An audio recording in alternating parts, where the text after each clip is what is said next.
Assalomu alaykum. Va alaykum assalom va rahmatulloh. Ramazonga bir qancha kun qolibdi.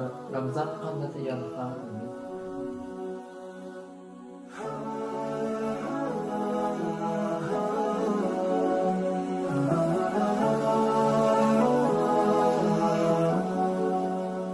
Bilganimizdek Ramazon oyiga sanoqli kunlar qoldi. Ramazon oyiga qanday kiramiz? Ramazon oyida nima ish qilamiz? Ramazon oyida nima ish qilsak eng katta savob bo'ladi? Ramazon oyi qanday oy? Bundan bizning oldigan manfaatimiz, g'animatimiz qaysi? Vaqtda biz o'ylanmay, boshqa oylarga o'xshash shaklda muomala qilsak, tayyorliqsiz urush kirgan askar urushdan g'animat olmaganga o'xshash, Alloh taolo bizga rahmat qilib bergan bu oydan hech qanday manfaat olmasdan g'animatsiz quruq qo'l chiqib ketamiz. Unda bo'lmaslik uchun biz Ramazon oyini oylarning sultoni degan ekanmiz. Bu oylarning sultoni qanday kiramiz? Nima tayyorliqlarni qilamiz? Bu oydan nima ish qilamiz? Bu haqda azroq o'ylanishimiz va ideya jihati tayyorlik qilishimizga to'g'ri keldi. Xo'sh, unda bo'lsa Ramazon oyiga qanday kiramiz? Old bilan Ramazon oyiga sanoqli kunlar qolgan bo'lsa-mu, lekin qaysimizniki Ramazon oyiga saq salomat kira oladiganligimiz noma'lum. Bu sababdan biz Alloh taoladan ey Alloh, Allohumma ballighna shahr Ramazon. Ey Alloh, bizni Ramazon oyiga yetkazgin deb Allohdan tilaymiz. Ikkinchi qilib Ramazon oyining qimmatini bilishimiz kerak. Ramazon oyi boshqa oylarga o'xshamaydigan bir oy. Ya'ni Ramazon oyi Alloh taolo mushu bandining bir jannatga kirib olsin deb nurg'unlagan yaxshiliklarni yushirib qo'ygan oy. Bu sababdan bu Ramazon oyida qilgan har bir ibodat boshqa oyda qilingan ibodatlarga o'xshamaydi. Ya'ni hassilab savob beriladi. Shundaqla qilgan sadiqimiz, o'qigan namozimiz, ravimiz, Qur'onimiz hammasi hassilab ajr beriladi. Shundaqla bu oyning ichida Shibr qadr yoki qadr kechasi deb atalgan 80 yildan ortiq bo'lgan bir kecha bor. Nima uchun Alloh taolo bu kechani qiladi? Nima uchun Alloh taolo necha savob beriladigan bu Ramazon oyini qiladi? Bizni jannatga akirish uchun bahona izlab qiladi. Ya'ni mushu bandilar bir jannatga kirib olsin deb rahmat yuzidan qiladi. Demak, Ramazon oyi Alloh taolaning biz qilgan bir rahmati, fazli ihsoni. Bu sababdan Ramazon oyining qadr qimmatini bilib, buning qarta sal qaramasligimiz kerak. Allohga shukr aytish bilan birga Ramazon oyidagi amal ibodatlarga sal qaramaslik bilan bu Ramazon oyini qadrlashimiz kerak. Uchinchi qilib Ramazon oyiga kirishdan ilgari qalbimizdagi o'ch adovatlarni pokizlashimiz kerak. To'g'ri, insonchilikda ba'zida bizning ko'nglimiz og'irdi,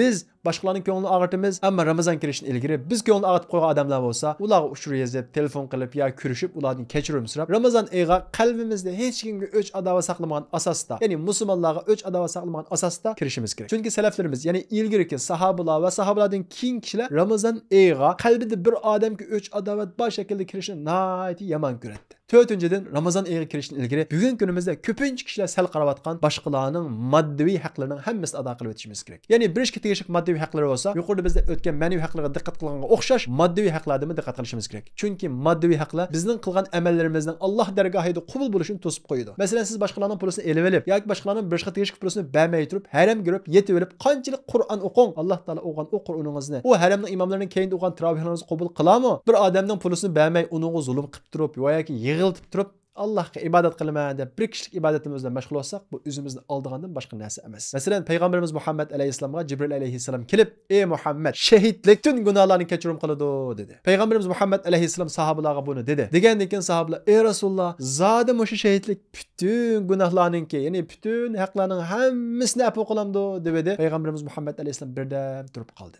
Turib qolgandan keyin "Illaddayn" qarz dedi. Ya'ni qarzdan boshqasining hammasini afu qiladi dedi. Ya'ni Jibril alayhisalom kelib payg'ambarimiz Muhammad alayhisalomga illaddayn, ey Muhammad, qarzdan boshqasining hammasini afu qildi Alloh taolo dedi. Demak, mana shu shahidlikdan iborat shu buyuk ibodatmi boshqalarga beradigan pulimiz va undan boshqa har qanday moddiy haqqimiz bo'lsa, buni ko'tarmaydi qarindoshlar. Shuning uchun bugungi kunimizda bu masalalar ig'irlayotdi. O'zimizni aldamaylik. Biz boshqalarning haqqini bermay turib, qarz egasidan ruxsat olmay turib ömürge berishimiz joiz emas. Biz boshqalarni yig'iltib turib haj qilishimiz joiz emas. Old bilan qul haqqini ado qilamiz.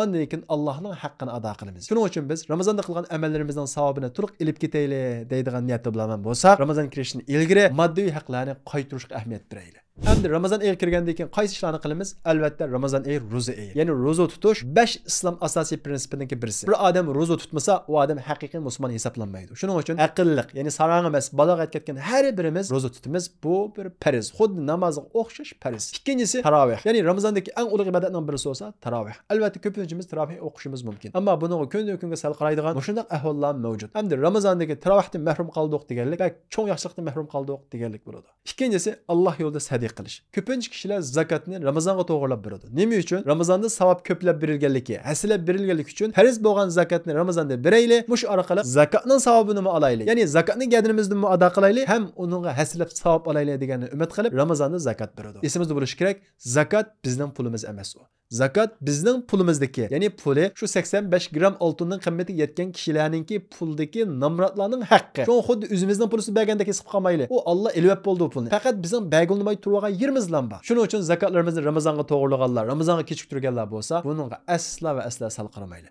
Bir musulmon zakat aramasdan haqiqiy musulmon bo'lolmaydi. Alloh taolo Qur'oni Karimda allazina yaknizuna az-zahaba wal-fidda wa la yunfiqunaha fi sabilillah. Ana shundaq pul tepib, pul o'lchamiga yetib, oltin kumushlarni, pullarni yig'ib, uni Alloh yo'lida chiqim qilmagan, ya'ni zakatni bermagan kishilarga bashiruhum bi'azabin alim. Dadlik azob bilan bishorat bergin. Ana shularning to'plagan mollari qiyomat kuni ularga dag'mal qilib yiqiladi deydi. Demak, zakat bir musulmonlik burchi. Ammo Ramazon oyida ta'kidlaydiganimiz aslida zakat emas. Ramazon oyida zakatni orib pulab, zakatdan boshqa sadiqa qilishimiz kerak. Başkalarını iptal etişimiz gerek, yetim yesirlarını yoqlashimiz gerek. Muşunun o'xshash ishlarni qilishimiz kerak. Zakat u aqalli musulmonlik burch. Ammo zakatdan boshqami qo'limizda bo'lsa, yaxshilik qilsak, Ramazondagi eng afzal ibodatlarning birisi bo'lsa, ana shu sadiqani qilgan bo'lamiz. Undan boshqa agar imkoniyati bor, boshqalarga qarzda emas, bunda qarindoshlarimiz bo'lsa, eng ulug' ibodatlarning birisi Ramazondagi umr qilish. Payg'ambarimiz Muhammad alayhisalom hadisda Ramazonda umr qilgan kishi men bilan birga haj qilganning ajrini oladi deydi. Bu degan nima degan buyuk ajr. Undan boshqa Qur'on tilovat qilish, zikr tasbih aytish, ya'ni degan zikrlari, kashf zikirlarni to'liq aytish Ramazonda bizni texnik ko'p savobga erishtiradi. Undan boshqa, ya'ni yuqorqi ishlardan boshqa bir odam men Ramazonda haqiqiy manfaat olay deydi ekan, Ramazonda eng az bo'lganda bir illatini tuzdi. Ya'ni Ramazon kirishdan ilgari u odamningki bir illati bor. Mayli u illat g'ayratxo'rlik bo'lsin, hasadxo'rlik bo'lsin, tamaki bo'lsin, aroq bo'lsin, nim bo'lsin bir illati bor. Men mush Ramazon oyi orqali bir o'zgiray deb shunga niyat qilib, ro'zani tutib, bir yoki undan ko'proq bir illatini yo'qota olsa, Ramazon oyidan keyin u odam haqiqiy Ramazondan foyda olgan bo'ladi. Yani Ramazondan keyin uning hayotida bir o'zgarish bo'lsa, bir illat tutilgan bo'lsa, ana shu haqiqiy Ramazonni o'z loyiqida tutgan, Ramazondan g'animat olgan odam hisoblanadi. Shuning uchun yuqorqi fazilatli amallarni qilish bilan birga biz Ramazon kirishni ilgari shunga niyat qilishimiz kerakki, men ma Ramazonda nafsimni yig'ima, shahvatim yig'iladi. Bu sababdan men o'zimdagi paloni illatni yo'qotay deb har birimiz o'zimizda bor bir illatni o'zgartirishga niyat qilishimiz kerak. Masalan, bugungi kunimizda yoshlarda, hatto cho'nglardan bo'lgan bir illat bor. U bo'lsa telefonga bog'lanib qilish. Namoz o'qidi, salom berdi, telefon qaradi. Her vaqt telefon qaraydigan. Kechda uyga qaytgan vaqtimi, bolalar o'ltagan vaqtimi telefon qaraydigan. Do'stlar o'ltagan vaqtimi telefon qaraydigan. Bu xil shaklda telefonga bog'lanib ketadigan bir illat bor. Endi Ramazon oyida biz rus tutishlar birga mush telefonni o'zimizni bir oz tutib, telefon qaraydigan soatimizni azalta olsak, bir illatni tuzatgan hisoblanamiz. Shundaqlar Ramazon oyidan g'animat bilan chiqqan bo'lamiz. Chunki Ramazon oyi aslida o'zgarish oyi. Ramazon oyi nafsimizni tutish orqali bizdan irodamizni ching'itadi. Biz irodamizni ching'itgan vaqtimizda har ishni qila olamiz. O'zimizdagi illatlarni o'zgartira olamiz. Ya'ni Alloh taolo ro'za orqali bizning irodamizni ching'itib beradi. Ya'ni biz uchun illatimizni tuzishga bir sharoit hazırlab berdi Alloh taolo. Shuning uchun oxir tavsiya qilganim, Ramazon oyi orqali agar o'zimizda bor bir yoki undan ko'proq illatni tuztalsak, biz Ramazondan haqiqiy manfaat olgan, g'animat olgan bo'lamiz. Alloh subhanahu va taolo hammamizni bu Ramazon oyiga ulashqilni nasib qilsin. Shundaqlar Ramazon oyini to'liq chiqargan nasib qilsin va Ramazon oyidagi eng fazilatli amallarga bizni muyassar qilsin. Shundaqlar Ramazon oyida o'zimizdagi bir va yoki undan ko'p qancha ko'p illatimiz bo'lsa, uni tuzatkili, uni yo'qotqili hammamizga nasib qilsin.